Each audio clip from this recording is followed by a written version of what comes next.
It's terrible that after 50 years it is behind closed doors. And I've no intention. Now I've started to stop now. I'm determined to put an end to this. Terrible. The room fell silent before Zara Tindall even opened the velvet box. Princess Charlotte stood beside Catherine, unaware that a private family gathering was about to become one of the most consequential inheritance moments in recent royal memory. Inside rested Diana's luminous pearl set, protected for years by silence, memory, and an unspoken promise. But when Zara placed it into Charlotte's hands, she did more than give a child a jewel. She publicly rejected Camilla's claim to Diana's legacy. Before we go deeper into what this really means for the royal family, make sure to subscribe so you don't miss a single update. Zara drew a slow breath and called Charlotte forward. Around them, William, Charles, Camilla, and Catherine waited, believing this Windsor gathering would remain private. Windsor, one of the family's principal royal residences, hosted meetings, but nothing about this moment felt routine. Zara lifted the lid and revealed a necklace, matching earrings, and a bracelet, each tied not to state ownership, but to Diana's private life as a mother and a woman whose tenderness had survived the institution around her. Charlotte hesitated. She looked first at her mother, then at William, searching their faces for permission to understand what no child should have carried alone. Catherine answered with a small nod. The prince lowered his eyes, visibly shaken, because the pearls were not merely beautiful objects, they were fragments of a voice, a touch, and a childhood he could never recover. Zara placed the set into the girl's hands and said that Diana's granddaughter was receiving what had always been intended for her. Camilla moved before anyone else could speak. She declared that the collection had been reserved for the senior royal woman representing the crown, meaning the highest-ranking woman performing official duties beside the monarch. Zara turned toward the queen consort without raising her voice. She said Diana's personal legacy could not be absorbed into another woman's position, no matter how powerful that position had become. Charles remained still, but the king's silence carried a warning. When Camilla stepped closer, Zara pressed one hand over the box and revealed that written instructions had traveled with the pearls for years. She explained through a documented family account, kept outside the palace inventory, that the wishes were specific, protected, and impossible to reinterpret. She did not name the author. Not yet. The monarch's expression changed. He recognized the history behind those words and understood that someone else in the room had guarded the truth alongside Zara. Yet the greatest shock was not that Zara had chosen Charlotte, but that three women in that room understood exactly why the pearls had never been meant for Camilla. To the outside world, the dispute appeared to be about pearls. Inside the royal family, it was about motherhood, memory, legitimacy, and the one woman whose absence still shaped every room she had once entered. Zara saw a promise that had to be honored. Charlotte saw a grandmother she knew only through stories. Catherine saw the burden waiting for her daughter, and Camilla saw something more dangerous, the possibility that Diana's emotional place within the monarchy could never be inherited, replaced, or erased. Zara remembered Diana differently from the millions who knew her through headlines. She remembered family gatherings where the princess ignored rank, crossed crowded rooms, and made younger relatives feel that their smallest words mattered. That memory had shaped her loyalty for years. Charlotte, meanwhile, had grown up hearing about a grandmother she could never meet. As William and Catherine's only daughter, she lived under constant attention, making the pearls her first direct link to the woman whose name followed her everywhere. Catherine moved closer and knelt beside Charlotte. She asked quietly whether the girl felt comfortable holding the box. The Princess of Wales understood the danger. One gift could turn her daughter into a symbol before she was old enough to choose what that symbol meant. Charlotte looked down at the bracelet, then whispered that it felt important, but also sad. Her mother held her hand and told her she did not have to understand everything that day. William reached toward the bracelet, touched one pearl, and pulled back. The prince remembered Diana wearing similar pieces while appearing calm before the world, even when private pain followed her home. That contrast made the gift almost unbearable. He wanted Charlotte to feel love, not inherit grief. yet seeing the jewelry in her hands brought both emotions crashing together. Camilla stood apart, feeling the rejection deepen. The queen consort believed her position gave her authority over objects used in future royal representation, meaning jewelry worn to express the monarchy's official identity. Zara's refusal therefore struck at more than possession. It exposed how uncertain her acceptance remained whenever Diana's memory entered the room. Anne arrived as the tension hardened. The Princess Royal, the king's sister, and one of the family's most trusted senior figures, noticed a folded document beneath the velvet lining. She showed no surprise. Zara met her eyes, and that silent exchange revealed that Anne had known about the instructions long before anyone else. Charles finally asked where the letter had come from. Before Zara could answer, Anne crossed the room, closed the drawing room doors, and said they first needed to remember Sandringham 18 months earlier.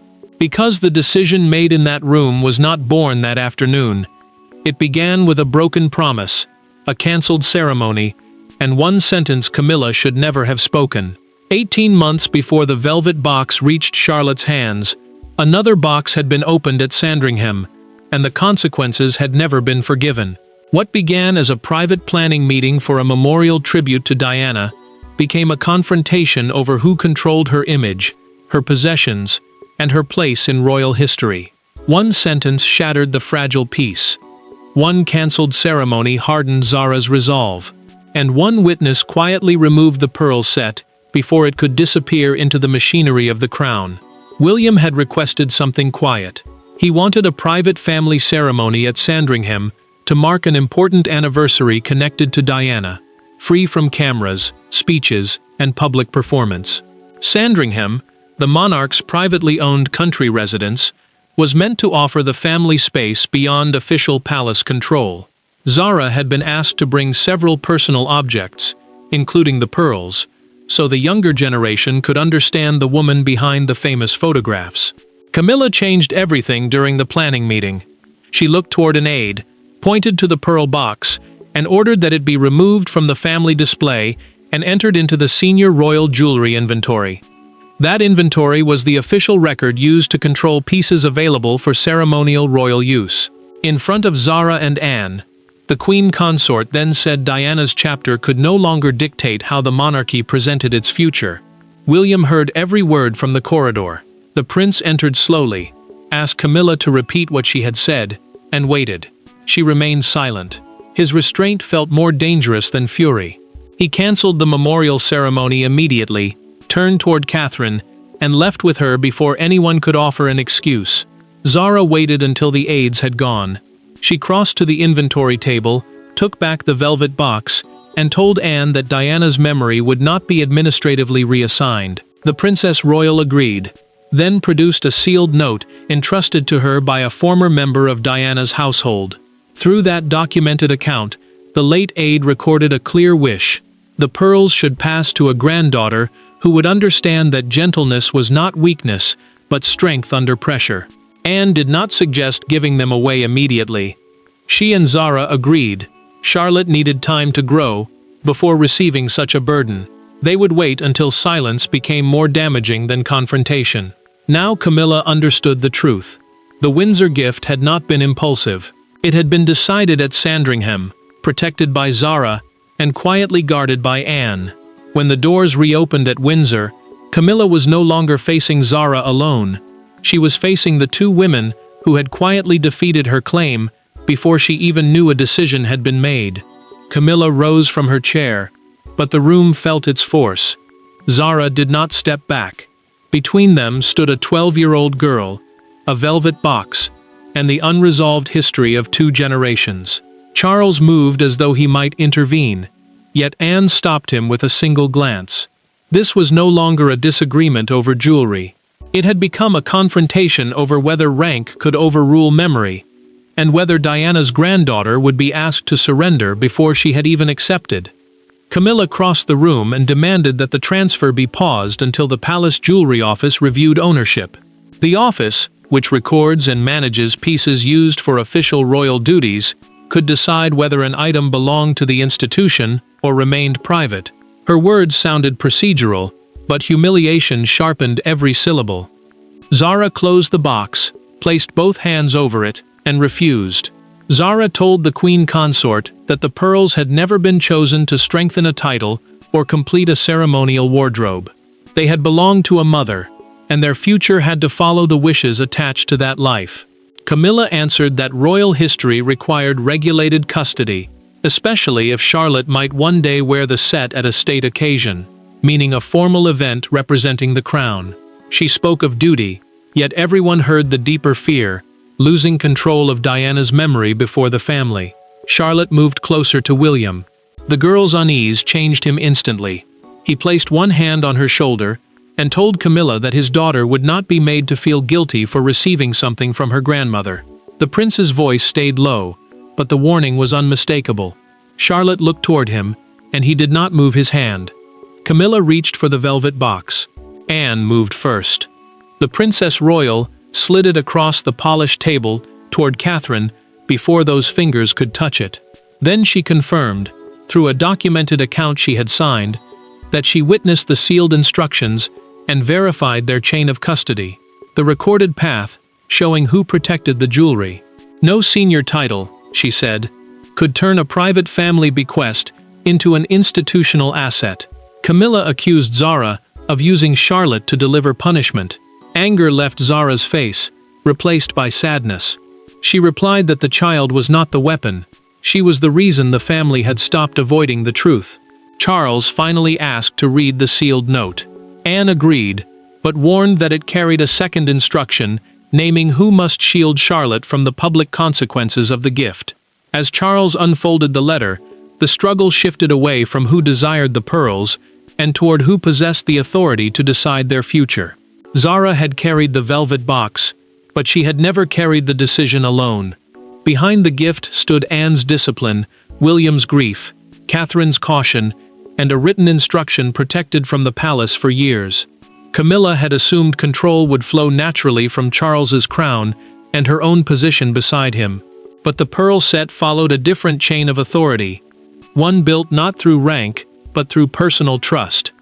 And when Charles reached the final paragraph, even he understood that the choice had already been made. Charles moved away from the others and read beside the fireplace. The king understood that the pearls had been treated as privately held personal jewelry, meaning family property that did not automatically belong to the crown collection or become available for official use. Their custody had passed quietly between trusted relatives, because any formal palace registration could have allowed Diana's wishes to be weakened, delayed, or absorbed into royal procedure. Anne watched him closely.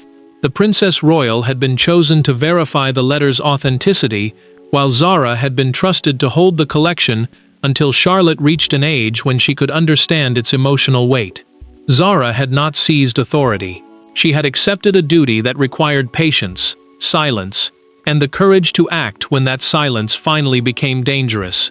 Charles reached the last paragraph, removed his glasses, and set them down. He rubbed his forehead before admitting that he had known private instructions existed, though he had never seen their exact wording. William heard something more troubling in that confession. The prince believed his father had allowed uncertainty to survive because confronting it might have disturbed peace within the household. Once again, avoiding pain had only made the final collision harsher. Camilla insisted that the sovereign could still suspend the transfer. A sovereign was the reigning monarch, with authority over official royal matters. But Charles answered that this was not an official possession. He warned that using the crown to seize a private maternal bequest would wound Charlotte, deepen William's distrust, and damage the monarchy far more than accepting Zara's decision. The letter then delivered its second blow. Through the documented instructions, Diana's pearls were to pass to her granddaughter through a female relative who remembered her personally, explaining why Zara, not William, had made the gift. Catherine was named guardian until Charlotte could choose when, where, and whether to wear them. Camilla understood the finality. She had not merely lost the pearls, she had been excluded from every future decision surrounding them. Charles signed a brief acknowledgement confirming the transfer, unaware that an aide outside had heard enough to know the story would soon escape. Before the ink on Charles's acknowledgement had dried, the first consequence moved through the palace corridors, and Camilla discovered how quickly a private defeat could become an official reality. The confrontation ended without shouting, but the silence that followed was more merciless than any public humiliation. The pearl box left the room with Catherine. Charlotte walked beside her, holding Zara's hand. William followed without looking back. Camilla remained near the empty table, surrounded by chairs that had been pushed away from her. Within an hour, the palace inventory was amended. The transfer was recognized, and her claim vanished from the record. Yet the official loss was nothing compared with the personal abandonment she felt next.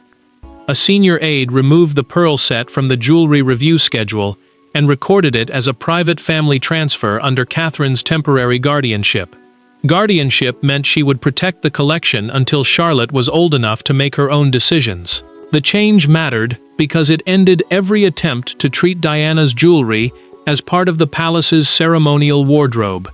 It also placed responsibility with the mother, determined to keep her daughter from becoming a public symbol too soon. Camilla received the amended inventory sheet in her private sitting room. She read the line excluding the pearls, folded the page once, and placed it face down. She called for no advisor. She asked for no explanation.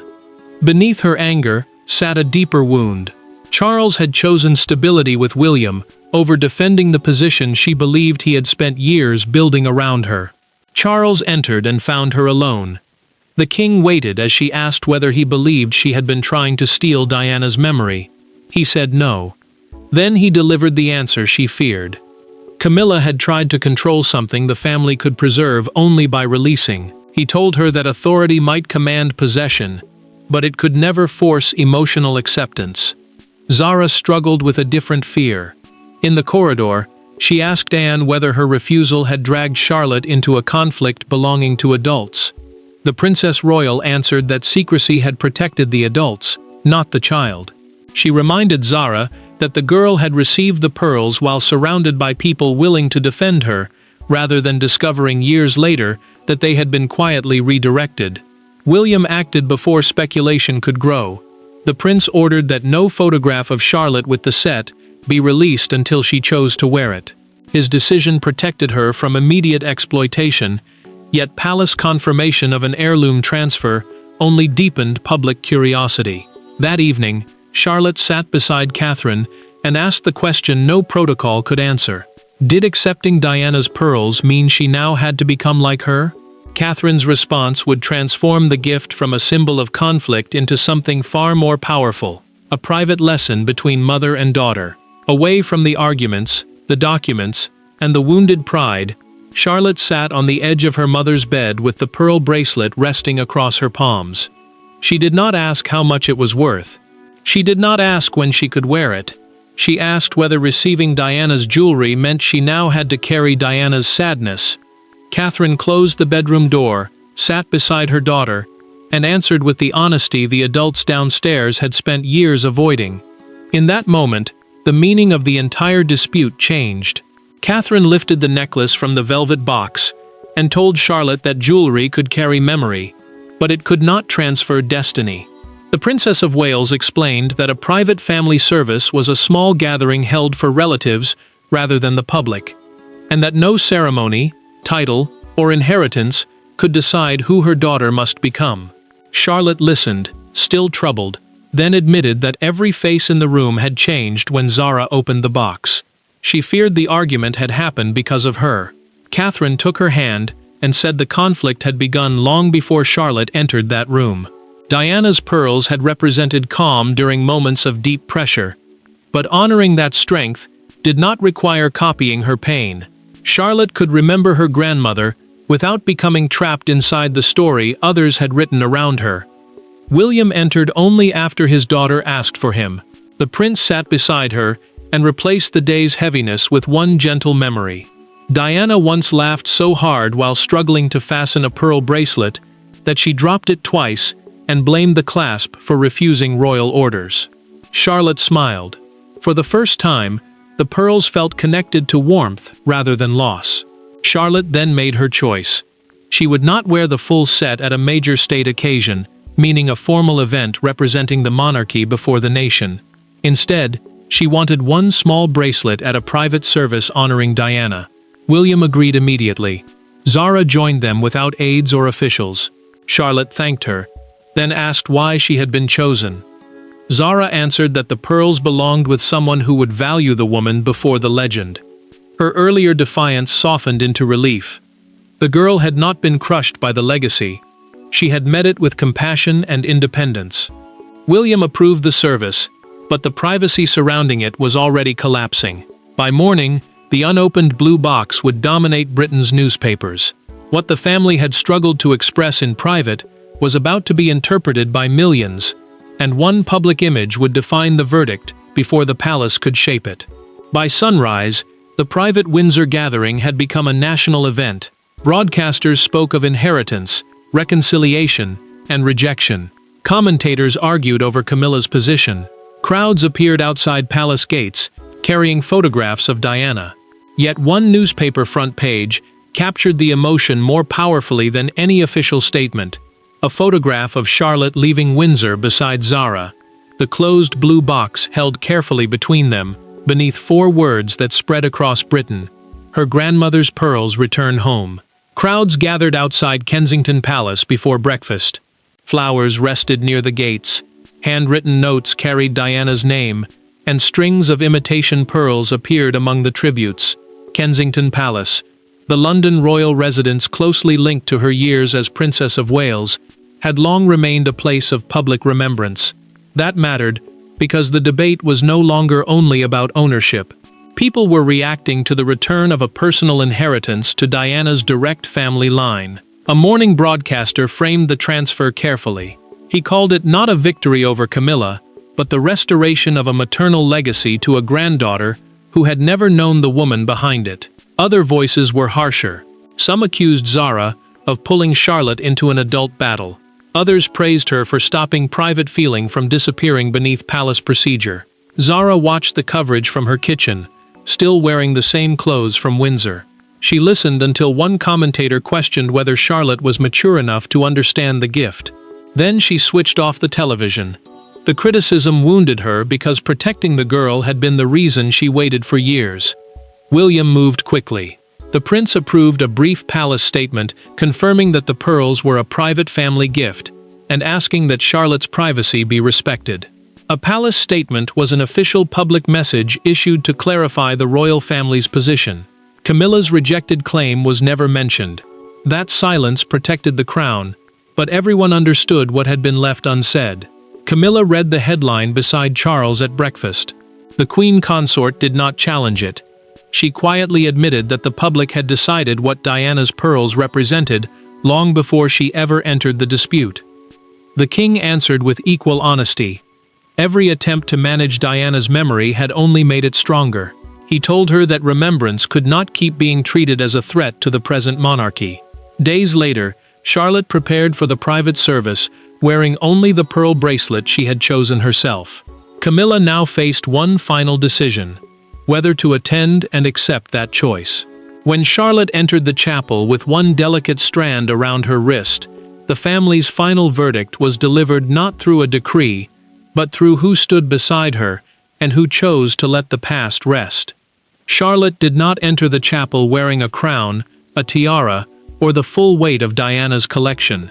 She wore one pearl bracelet beneath the sleeve of a simple coat. Catherine walked on one side, William stood on the other. Zara waited near the front beside Anne. Then Camilla arrived quietly, took her place without ceremony, and made no attempt to approach the jewelry. That single act ended the struggle. The pearls had found their keeper, but the family had finally found something rarer: the courage to stop fighting the truth. Charlotte paused before the service began, and asked Zara to fasten the bracelet. She secured it gently, then stepped away, refusing to turn the moment into a victory for herself. A private family service meant a gathering centered on relatives rather than public royal duty, and that distinction mattered. The girl was not being presented as Diana's replacement. She was being trusted to remember her grandmother while remaining completely herself. William watched without the grief that had once followed every reminder of his mother. The prince saw his daughter wearing the pearls without fear, and something inside him finally softened. Diana's inheritance no longer felt like a wound held open by history. It had become a bridge between the woman he lost and the children she never met. Catherine accepted a quieter responsibility. The Princess of Wales understood that guardianship meant protecting the collection until Charlotte could control its future herself. Yet she was guarding more than expensive jewelry. She was protecting the emotional story attached to it, promising that her daughter would decide what the pearls meant in her own life. Zara felt the weight of Sandringham finally lift. She had kept the promise through silence, confrontation, and Camilla's claim. Her refusal was no longer about revenge. It had drawn a necessary boundary around a private maternal legacy. Camilla remained in her place. The queen consort did not challenge the bracelet, approach the box, or ask Charles to intervene. By attending quietly, she finally accepted that Diana's place could not be transferred or competed away. Her dignity came from surrendering a claim that had never emotionally belonged to her. Charles understood the lesson too. The king recognized that the crown survived not by owning every symbol, but by knowing which memories belonged to families. His signed acknowledgement had become restraint, not power. The pearl set now belonged securely with Charlotte, under Catherine's guardianship. Camilla's claim was closed. Zara's promise was fulfilled. And as Charlotte's wrist caught the chapel light, the monarchy's verdict became complete. Diana's legacy had not been reclaimed for the past. It had been entrusted, peacefully and permanently, to the future. Thanks for watching. Please don't forget to like and subscribe, and we will see you in next one.